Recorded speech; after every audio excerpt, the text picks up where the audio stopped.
Hello students, तो आज हम लोग करने वाले हैं क्लास 8 का साइंस का एक चैप्टर जिसका नाम है फोर्स एंड प्रेशर। ठीक है, तो सबसे पहले फोर्स क्या होता है?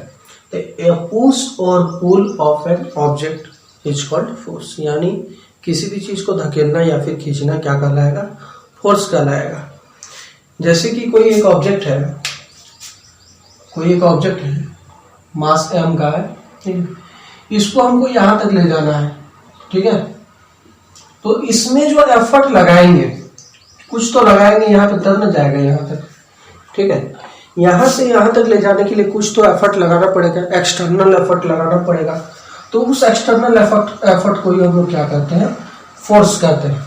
ठीक है, ओके। अब देखिए हम लोग क्या effect of force. Effect of force क्या होता है कि it can change the state of motion of an object. यानी स्टेट ऑफ मोशन का मतलब क्या होता है कि यदि कोई ऑब्जेक्ट यदि मोशन में है तो उसको किस में ले आएगा? रेस्ट में।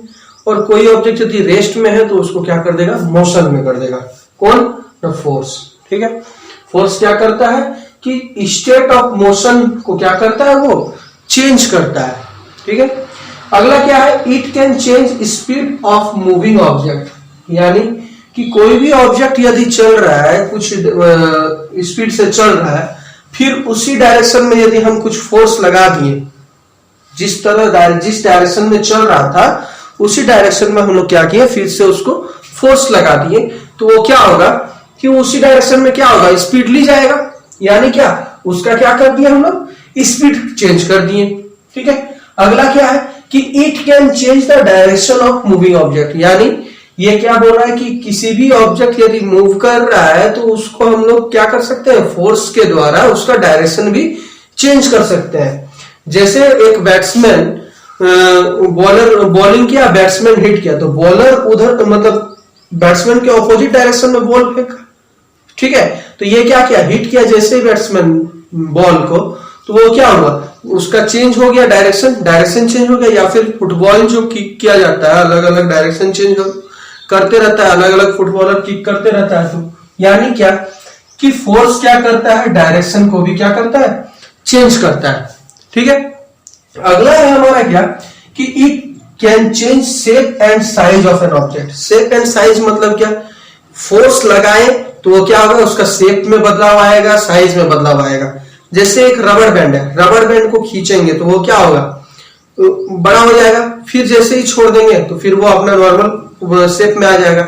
यानी क्या? फोर्स लगा रहे तब वो क्या हो रहा है? बड़ा हो जा रहा है, उसका शेप चेंज हो जा रहा है, साइज भी चेंज हो जा रहा है।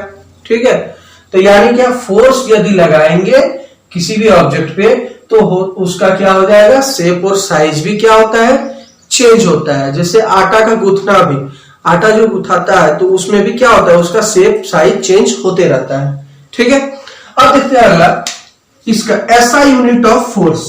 ऐसा यूनिट ऑफ फोर्स क्या है? न्यूटन। ठीक है, इसका हम लोग क्लास 9 में पढ़ेंगे। क्या होता है फोर्स का? F इक्वल टू ma होता है। फॉर्मूला है कि फोर्स को कैलकुलेट किया जाता है इस फॉर्मूला से, मास इनटू एक्सीलरेशन। एक्सीलरेशन क्या होता है कि rate of change in velocity.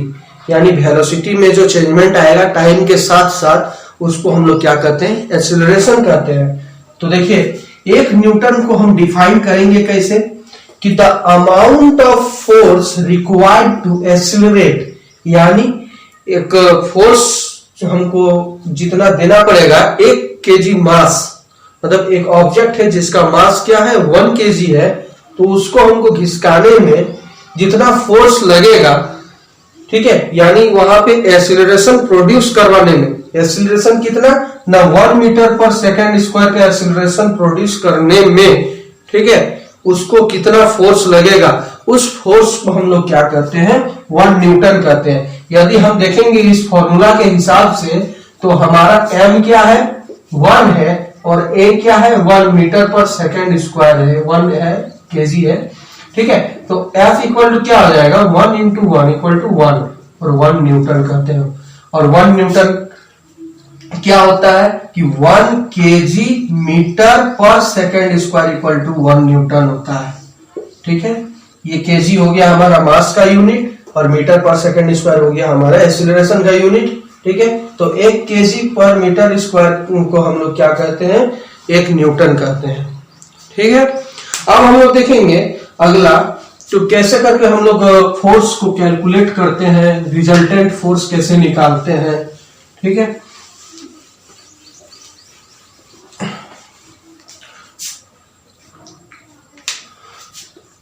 To calculate resultant force. Resultant force हम लोग कैसे कैलकुलेट करते हैं, जैसे एक ऑब्जेक्ट है यहाँ पे मास m, ठीक है, इधर से भी 5 न्यूटन का फोर्स लग रहा है, इधर से भी 5 न्यूटन का फोर्स लग रहा है। तो दोनों तरफ से जब एक जैसा फोर्स लग रहा है, ठीक है, और सेम ऑपोजिट डायरेक्शन में लग रहा है, तो इसका जो रिजल्टेंट फोर्स लगेगा, यानी क्या ये ऑब्जेक्ट क्या मूव करेगा? नहीं करेगा। यानी इसमें जो नेट फोर्स जो लगेगा वो क्या हो जाएगा? 0 हो जाएगा।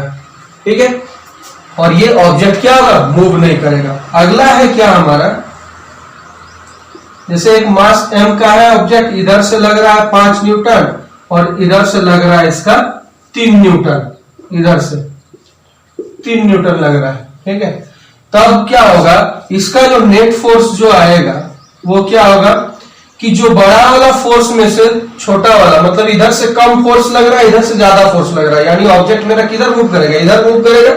ठीक है, मूव करेगा तो कितना का फोर्स इधर लगेगा?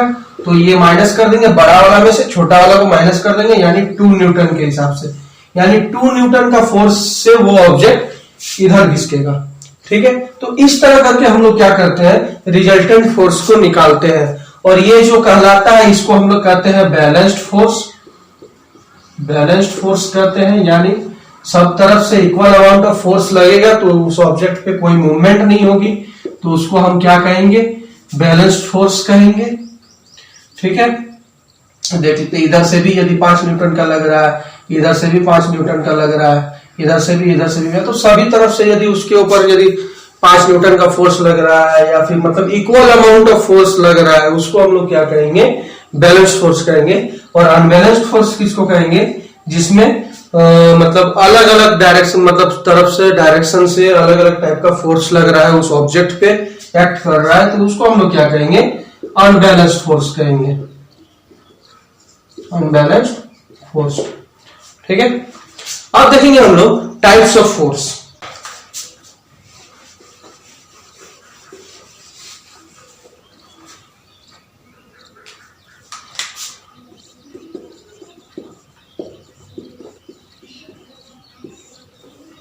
हम लोग देखेंगे types of force. Type of force 2 तरह का है, एक है कॉन्टैक्ट फोर्स, एक है non contact force.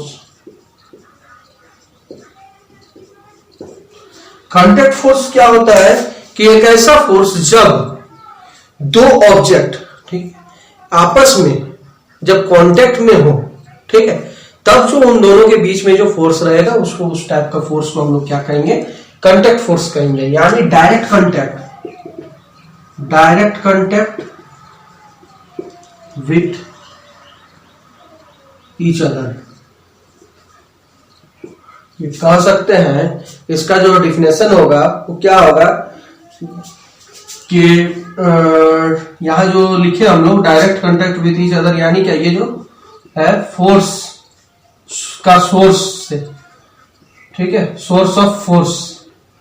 Direct contact यानी जैसे एक ऑब्जेक्ट दूसरा ऑब्जेक्ट से डायरेक्ट कांटेक्ट हो गया, तो यानी क्या, इन दोनों के बीच में जो फोर्स लगेगा इसको हम लोग क्या कहेंगे?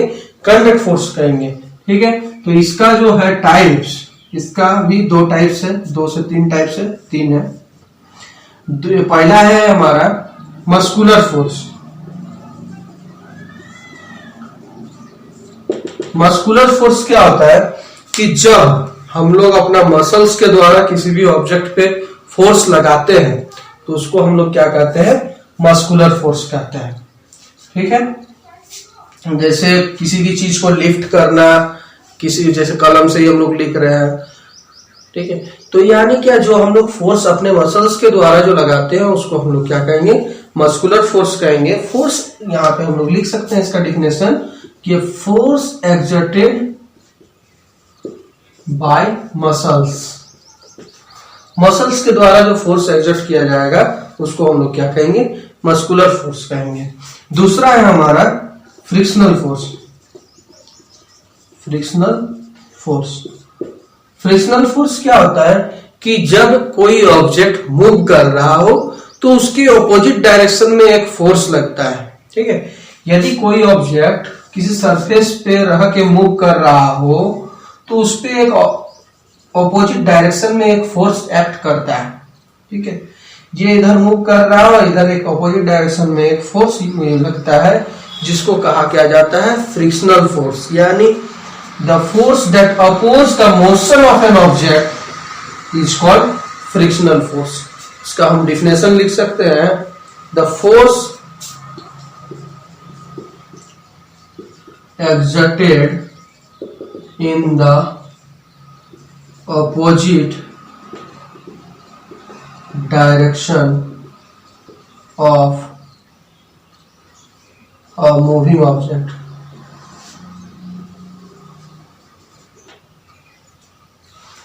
एग्जाम्पल में यदि लिखना है तो एग्जाम्पल लिख लेंगे, रोलिंग ऑफ बॉल। ठीक है, अगला और एक है जो mechanical force.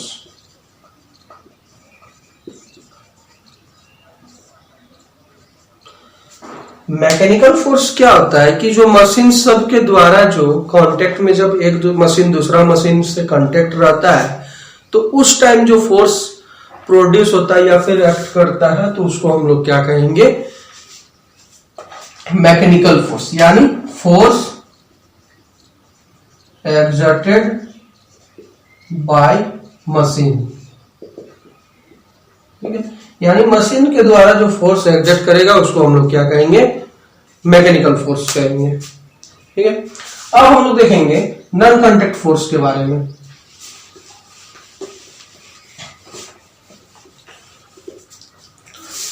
Non contact force क्या होता है कि जब एक ऑब्जेक्ट दूसरे ऑब्जेक्ट को अपनी ओर खींचता है, ठीक है, कुछ फोर्स देता है, उसको खींचता है या फिर धकेल, मतलब कुछ फोर्स लगता है। एक ऑब्जेक्ट दूसरा ऑब्जेक्ट पे कुछ फोर्स लगाता है विदाउट डायरेक्ट कांटेक्ट। यानी क्या, कांटेक्ट नहीं होता है उन लोग दोनों के बीच में, दो ऑब्जेक्ट के बीच में कांटेक्ट नहीं होता है, दूर से ही वो एक दूसरे को क्या करेगा, अट्रैक्ट करेगा।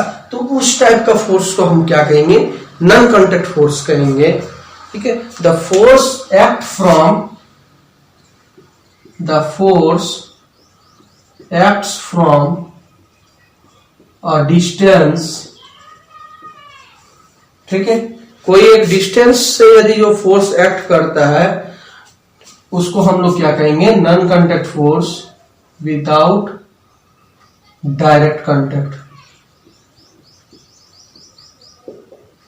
इसका जो टाइप्स है, इसका भी 2 से 3 टाइप्स है। देखते हैं क्या क्या है। सबसे पहला है इसका magnetic force. Magnetic force, magnetic force क्या होता है, मैग्नेट के द्वारा दूसरा पार्टिकल्स पे, मैग्नेटिक पार्टिकल्स पे जो फोर्स लगाया जाता है उसको क्या कहेंगे, मैग्नेटिक फोर्स कहेंगे। ग्रेविटेशनल फोर्स,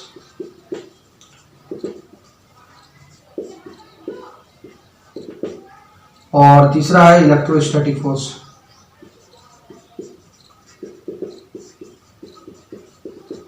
ठीक है, तो हमारा ये मैग्नेटिक फोर्स क्या होता है कि मैग्नेट, एक मैग्नेट दूसरा मैग्नेटिक पार्टिकल्स को या फिर दूसरा मैग्नेट को अपनी ओर आकर्षित करता है तो उसको हम लोग क्या कहेंगे, मैग्नेटिक फोर्स कहेंगे।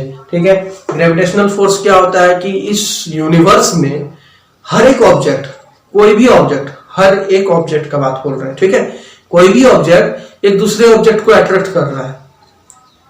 ठीक है, और इसको हम लोग क्या कहेंगे, ग्रेविटेशनल फोर्स कहेंगे। यानी जिस फोर्स से अट्रैक्ट करता है एक ऑब्जेक्ट दूसरा ऑब्जेक्ट को, जिस फोर्स से एक्ट करता है, जिस फोर्स से वो एक दूसरे को अट्रैक्ट करता है, उसको हम लोग क्या कहेंगे, ग्रेविटेशनल फोर्स कहेंगे। ठीक है, यहां पे एक चीज आ रहा है हमारा, ग्रेविटी। ग्रेविटी क्या होता है कि अर्थ अर्थ हम लोग को, यानी किसी भी ऑब्जेक्ट को, हम लोग को ही नहीं, ठीक है, अर्थ किसी भी ऑब्जेक्ट को अपनी ओर आकर्षित करता है, अपनी ओर खींचता है, ठीक है, जिस फोर्स से, उस फोर्स को क्या कहते हैं, ग्रेविटी कहते हैं, ठीक है। जिस फोर्स से अर्थ किसी भी ऑब्जेक्ट को अपनी ओर खींचता हो, अपने सेंटर की ओर खींचता हो, उसको हम लोग क्या कहते हैं, ग्रेविटी कहते हैं, ठीक है। ग्रेविटी का यदि डिफिनेशन लिखना है तो the force with which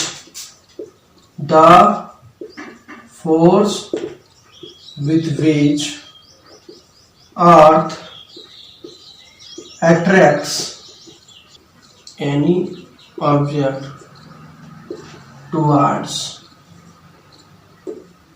itself is called gravity। यानी जिस फोर्स से अर्थ एक ऑब्जेक्ट को या फिर किसी भी ऑब्जेक्ट को अपनी ओर खींचता हो, पुल करता हो, अर्थ अट्रैक्ट्स, यहाँ पे लिख सकते हैं, पुल भी लिख सकते हैं, यहाँ पे पुल, यानी अर्थ किसी भी ऑब्जेक्ट को अपनी ओर खींचता हो तो उसको हम लोग क्या कहेंगे, उस फोर्स को हम लोग क्या कहेंगे, ग्रेविटी कहेंगे, ठीक है। अब देखेंगे हम लोग क्या, इलेक्ट्रोस्टैटिक फोर्स। इलेक्ट्रोस्टैटिक फोर्स क्या होता है कि चार्ज के कारण होता है, ठीक है। इलेक्ट्रॉन का ही मतलब ये तो इलेक्ट्रिसिटी से रिलेटेड है, ठीक है। जब कोई ऑब्जेक्ट चार्ज ऑब्जेक्ट है, ठीक है, और कोई एक अनचार्ज ऑब्जेक्ट है, या फिर है एक पॉजिटिवली चार्ज है, एक नेगेटिवली चार्ज है, तो यानी कि पॉजिटिव ऑब्जेक्ट नेगेटिव वाला ऑब्जेक्ट को क्या करेगा, अट्रैक्ट करेगा, या फिर एक चार्ज ऑब्जेक्ट न्यूट्रल वाला ऑब्जेक्ट को क्या करेगा, अट्रैक्ट करेगा।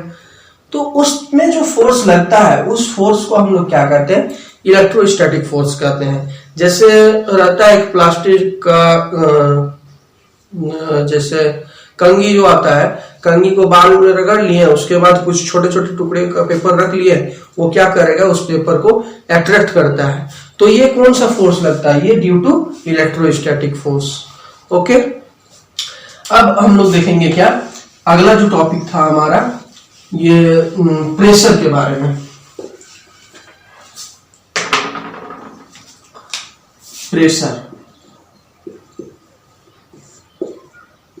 प्रेशर क्या होता है कि जो फोर्स लगता है एक यूनिट एरिया पे, ठीक है, उसको हम लोग क्या कहेंगे, प्रेशर कहेंगे। इसका यदि डिफिनेशन लिखें तो force acting per unit area, यानी एक यूनिट एरिया पे जो फोर्स लगता है उसको हम लोग क्या कहेंगे, प्रेशर कहेंगे। P equal to F by A होता है इसका फॉर्मूला, और ये जो प्रेशर का जो ऐसा यूनिट होता है वो क्या होता है, पास्कल होता है, जिसको डिनोट किया गया है पीए से, ठीक है, पीए से इसको डिनोट किया जाता है। अब देखते हैं हम लोग क्या कि प्रेशर जो होता है वो सब किस तरह करके लिक्विड पे और गैस पे दोनों पे कैसे डिपेंड करता है, ठीक है।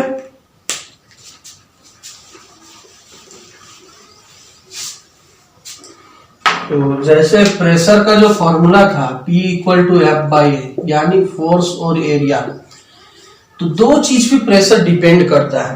एक क्या है, फोर्स पे, और दूसरा है एरिया पे, ठीक है। प्रेशर किस पे, फोर्स यदि ज्यादा होगा यानी तो हमारा ये जो होगा प्रेशर भी क्या होगा, ज्यादा होगा। फोर्स यदि कम होगा तो प्रेशर भी हमारा क्या होगा, कम होगा, ठीक है। यानी क्या, फोर्स पे कैसे डिपेंड करता है, डायरेक्ट डिपेंड करता है, यानी हम कह सकते हैं P directly proportional to F, ठीक है।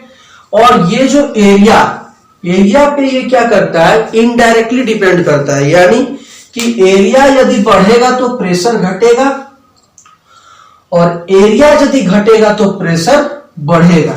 यानी ये जो डिपेंड करता है वो किस तरह डिपेंड करता है, इनडायरेक्टली डिपेंड करता है।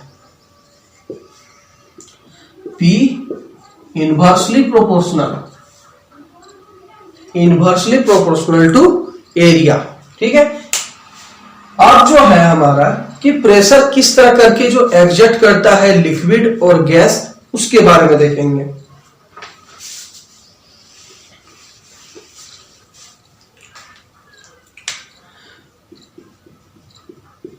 Pressure exerted by liquid.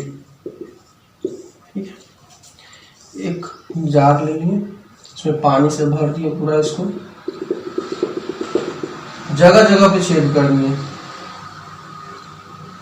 ठीक है, इससे हम लोग को क्या पता चलेगा कि अलग अलग हाइट पे जो प्रेशर जो आएगा लिक्विड का, वो कैसे हम लोग डिटरमाइन करेंगे। ठीक है, तो देखिए जितना नीचे वाला जितना रहेगा वो ज्यादा प्रेशर से निकलेगा। जो ये पानी था ये क्या होगा, सबसे नीचे वाला जो रहेगा होल उससे ज्यादा प्रेशर से निकलेगा, उसके बाद वाला में थोड़ा कम जाएगा, उससे वाला में और भी कम जाएगा, और ऊपर वाला में सबसे कम हो जाएगा। यानी क्या हो रहा है कि लिक्विड जो प्रेशर जो डिपेंड कर रहा है प्रेशर लिक्विड पे, ठीक है, वो हाइट पे डिपेंड करता है। ठीक है, यानी हाइट जैसे जैसे बढ़ते गया, इधर ऊपर तरफ बढ़ते गया, वो क्या हुआ, प्रेशर क्या हुआ, घटते गया। और हाइट जैसे जैसे इधर बढ़ते गया, इंक्रीज किया, इधर हाइट घटते गया, वो क्या हुआ, उसका प्रेशर क्या हो गया, ज्यादा हो गया। यानी हम कह सकते हैं कि सबसे ज्यादा जो प्रेशर जो होगा वो कहाँ होगा, कि सी जो रहता है सी लेवल पे। ठीक है, सी लेवल का जो नीचे वाला जो पार्ट रहता है उसका, वहां पे रहेगा उसका सबसे ज्यादा लिक्विड के द्वारा जो एग्जर्ट करेगा वो प्रेशर सबसे ज्यादा कहाँ होगा, सी के बॉटम पे। कैसे देख लेते हैं। ये हो गया हमारा, बाहर से है हमारा एटमॉस्फेरिक प्रेशर, सबसे पहले एटमॉस्फेरिक प्रेशर आ रहा है। उसके बाद इस होल का बात यदि कर रहे हैं तो ठीक है, क्या एटमॉस्फेरिक प्रेशर के साथ साथ इसमें जितना लिक्विड है, यहां तक जो लिक्विड है वो क्या करेगा, पूरा यहाँ का लिक्विड पे क्या बनाएगा, प्रेशर बनाएगा, पूरा फोर्स एक्सर्ट करेगा वहां पे, तब ये पूरा फुल्ली प्रेशर से निकलेगा। ये वाला लिक्विड में क्या, यहाँ वाला होल में क्या हो जाएगा कि यहां तक का लिक्विड क्या करेगा, उसको प्रेशर देगा। इस होल में क्या होगा कि यहां तक का लिक्विड प्रेशर देगा इसको। इस होल में क्या होगा, सिर्फ यहीं तक का लिक्विड सिर्फ उसको प्रेशर देगा, और एटमॉस्फेरिक प्रेशर भी रहेगा। ठीक है, तो इसलिए ये क्या होता है, धीरे धीरे घटते जाता है। ओके, कि जैसे ये है जार लिए थे हम लोग, उसमें क्या किए, पानी भरा हुआ है, सब सेम अमाउंट पे ही हम लोग होल कर दिए, सेम जगह पे ही होल किए, एकदम इक्वल अमाउंट। तो क्या होगा, यहां से सभी डायरेक्शन में जो निकलेगा पानी वो क्या रहेगा, इक्वल प्रेशर से निकलेगा। ओके, अब हम लोग देखेंगे प्रेशर एग्जर्टेड बाय गैस। तो गैस जो रहता है वो सभी डायरेक्शन से गैस का जो प्रेशर है वो एग्जर्ट करता है। यानी gas pressure exerts in all direction. ये जो प्रेशर एग्जर्टेड बाय गैस, ये क्या होता है, इन ऑल डायरेक्शन होता है, सभी डायरेक्शन में वो क्या करेगा, प्रेशर एग्जर्ट करता है। ठीक है, जैसे बैलून का फुलाना, या फिर देखे तो कोई भी एयर ट्यूब है उसको फुला दिया, यानी क्या, वो जो एयर जो है वो क्या कर रहा है, उसका बाउंड्री पे, उस जैसे एक बैलून है तो इसका जो बाउंड्री सब में जो है वो क्या कर रहा है, प्रेशर एग्जर्ट कर रहा है, तब जाके ये उसका शेप में ले आ पा रहा है। ठीक है, यानी क्या सभी डायरेक्शन में वो क्या कर रहा है, इक्वल अमाउंट ऑफ प्रेशर दे रहा है। जिस तरह से बनावट है बैलून का, उसी तरह के हिसाब से वो प्रेशर दे रहा है, और वो उसका शेप का चेंजमेंट कर रहा है। यानी जो प्रेशर जो एग्जर्ट कर रहा है गैस का, वो क्या कर रहा है, इक्वल डायरेक्शन, मतलब equal amount in all direction, यानी सभी डायरेक्शन में क्या करता है, अपना इक्वल प्रेशर क्रिएट करवाता है। ठीक है, अगला है हमारा atmospheric pressure.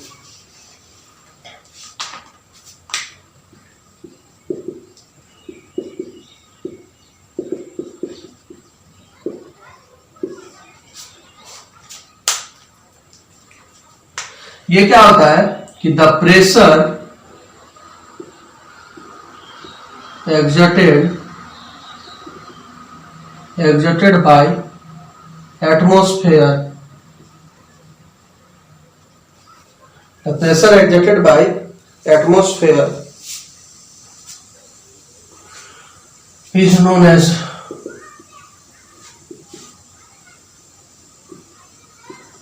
AT, atmospheric pressure.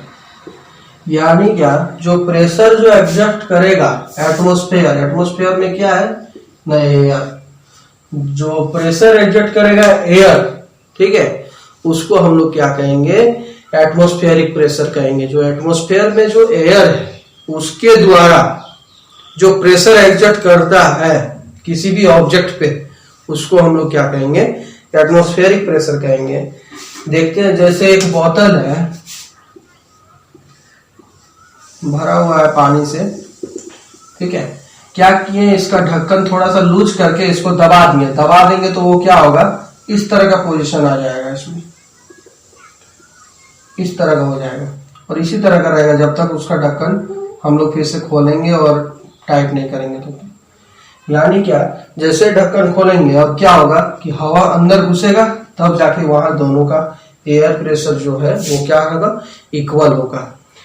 ये मतलब यहाँ पे क्या हो जा रहा है कि बाहर का जो एटमॉस्फेरिक प्रेशर है, बाहर का एटमॉस्फेरिक प्रेशर है वो क्या कर रहा है, अंदर का एटमॉस्फेरिक प्रेशर कम होने के कारण उसको क्या कर दे रहा है, दबा दे रहा है, ठीक है, इसलिए इसका शेप क्या हो जा रहा है, चेंज हो जा रहा है। और जैसे ही हम लोग फिर ढक्कन खोलेंगे वो क्या हो जाएगा, हवा अंदर घुस जाएगा और दोनों का अमाउंट क्या हो जाएगा, बराबर हो जाएगा, दोनों का प्रेशर क्या हो जाएगा, बराबर हो जाएगा। तो फिर हमारा बोतल क्या हो जाएगा, जैसे अपना रिसेप पकड़ लेगा, अपना जो ओरिजिनल शेप है उसको पकड़ लेगा, ठीक है। आप देखेंगे कुछ क्वेश्चंस जो इससे रिलेटेड है, फोर्स एंड प्रेशर से रिलेटेड है, बहुत ही इंपॉर्टेंट क्वेश्चन है, ठीक है।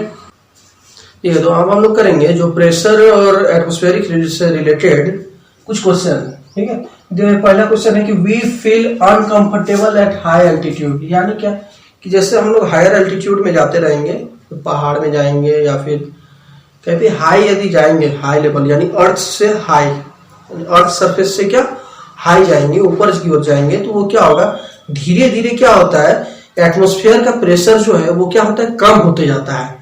और हम लोग का जो बॉडी जो है, बॉडी का जो ब्लड प्रेशर है वो एटमॉस्फेयर का, एयर का प्रेशर के जैसे, मतलब उससे क्या है कंपेयर में वो क्या है, एकदम नॉर्मल है, मतलब उस प्रेशर को वो झेल सकता है। और जैसे ही ऊपर की ओर जाएंगे वो क्या होगा कि हम लोग का बॉडी का प्रेशर तो वही रहेगा, लेकिन वहां पे क्या होगा कि एटमॉस्फेयर का प्रेशर क्या हो जाएगा, कम हो जाएगा, जिसके कारण हमारा जो ब्लड प्रेशर होगा वो क्या होगा, कंपैरिजन टू दैट कंडीशन क्या हो जाएगा, उस समय हमारा ब्लड प्रेशर ज्यादा हो जाएगा। और क्या होगा, हो सकता है कि हम लोग का नाक से खून निकले, कान से खून निकले, ठीक है, ब्लीडिंग होने लगेगा। इसीलिए ये अनकंफर्टेबल फील होता है हायर एल्टीट्यूड में, ठीक है। दूसरा क्या है कि bag with wider strap are easier to carry on shoulder. यानी जितना मोटा रहेगा बैग का जो स्ट्रैप जो रहता है, स्ट्रैप सब, जितना जो स्ट्रैप सब जो रहता है बना हुआ बैग का, ठीक है, वो क्या जितना मोटा रहेगा उतना इजी होगा क्या, कैरी करने के लिए। यानी वो क्यों इजी होगा, क्योंकि वहां पे क्या होगा, प्रेशर जो होगा कंधा पे कम लगेगा। और जो एक रस्सी टाइप का आता है वो यदि रहेगा और पूरा लोड रहेगा, थोड़ा सा भी ज्यादा लोड रहेगा, तो वो ज्यादा लगता है हम लोग को प्रेशर की वजह से, ठीक है। यहाँ पे क्या किया जाता है कि वाइडर स्ट्रैप के कारण वो क्या करता है, प्रेशर को क्या करता है, घटा देता है, जिसके वजह से वो हम लोग को शोल्डर में कैरी करने में आसानी होती है, ठीक है। तीसरा है क्या, it is easy to hammer a sharp nail into the wall. यानी क्या, एक नुकीला किल ठोकने में, कि दीवार में ठोकने में या फिर कहीं पे भी जो हार्मर क्या करता है कि ठोकने में क्या होता है, आसानी होती है। क्यों, क्योंकि वहां क्या होता है, जैसे ये जो प्रेशर क्या हो जाता है उसमें कम हो जाता है, इसका एरिया कम हो जाता है। जैसे ये नीडल है, नीडल का क्या होगा कि ये जो टिप जो रहता है वो नुकीला रहता है, जिसके कारण यहाँ पे क्या होगा, प्रेशर ज्यादा एक्ट होगा, प्रेशर क्रिएट होगा ज्यादा, और फोर्स हम लोग क्या करेंगे, फोर्स हम लोग जितना लगाएंगे उतना जल्दी वो, जैसा फोर्स लगाएंगे उतना जल्दी से वो क्या करेगा, वो अंदर धंसते जाएगा। ठीक है, अगला है कि astronaut who go to space are made to wear special suit, यानी कि जो एस्ट्रोनॉट सब जो जाता है ऊपर, तो उन लोग क्या करता है कि एक स्पेशल सूट पहना दिया जाता है। क्यों? क्योंकि वहां जो एटमॉस्फेयर जो है, यहाँ पे हम लोग को एटमॉस्फेयर मिल रहा है, वहां पे क्या है, एटमॉस्फेयर नहीं मिलेगा, जिसके वजह से हम लोग का बॉडी क्या हो सकता है, अनकंफर्टेबल फील तो करेगा ही करेगा, हम लोग का लाइफ तो एग्जिस्ट नहीं करेगा वहां पे। तो उसको क्या किया जाता है, एक स्पेशल सूट पहना के दिया जाता है ताकि वहां बॉडी कोलैप्स ना करे। ठीक है, जैसे यहाँ पे जो रहता है एटमॉस्फेरिक प्रेशर कम हो जाता है, जिसके कारण हम लोग का बॉडी हो सकता है इधर उधर से ब्लीडिंग करे, जिसके कारण ये क्या करता है, स्पेशल सूट को पहनाया जाता है ताकि जो बॉडी के अंदर जो प्रेशर जितना चाहिए उतना प्रेशर इसको हमेशा मिलते रहे। ठीक है, अगला है क्या हमारा कि tyres of big vehicles are broad and thick, यानी जो टायर्स जो रहता है बड़ा बड़ा गाड़ी सबका, वो क्या रहता है, बिग बड़ा रहता है और क्या थिक रहता है, मोटा रहता है। ये क्यों रहता है? क्योंकि जितना मोटा रहेगा वो क्या करेगा, उतना प्रेशर को डिक्रीज करेगा, जैसे बड़ा बड़ा गाड़ी सब में 4 चक्का या फिर 8 चक्का लगा हुआ रहता है, तो वो क्या करता है, उसको प्रेशर को रिड्यूस करता है, प्रेशर को पूरा जो रोड में रहता है उसको मतलब क्या करता है, एक जगह प्रेशर लगने के मतलब जगह वो क्या करता है, प्रेशर को डिस्ट्रीब्यूट कर देता है, जिसके कारण वो क्या होता है, वो कैरी करने में भी वो इजी होता है। ठीक है, तो इस तरह से हम लोग जो टॉपिक था हमारा फोर्स एंड प्रेशर वो कंप्लीट हुआ। तो जिस किसको भी यह वीडियो अच्छा लगा हो वो लाइक करें, सब्सक्राइब करें, कमेंट करें, शेयर करें। धन्यवाद।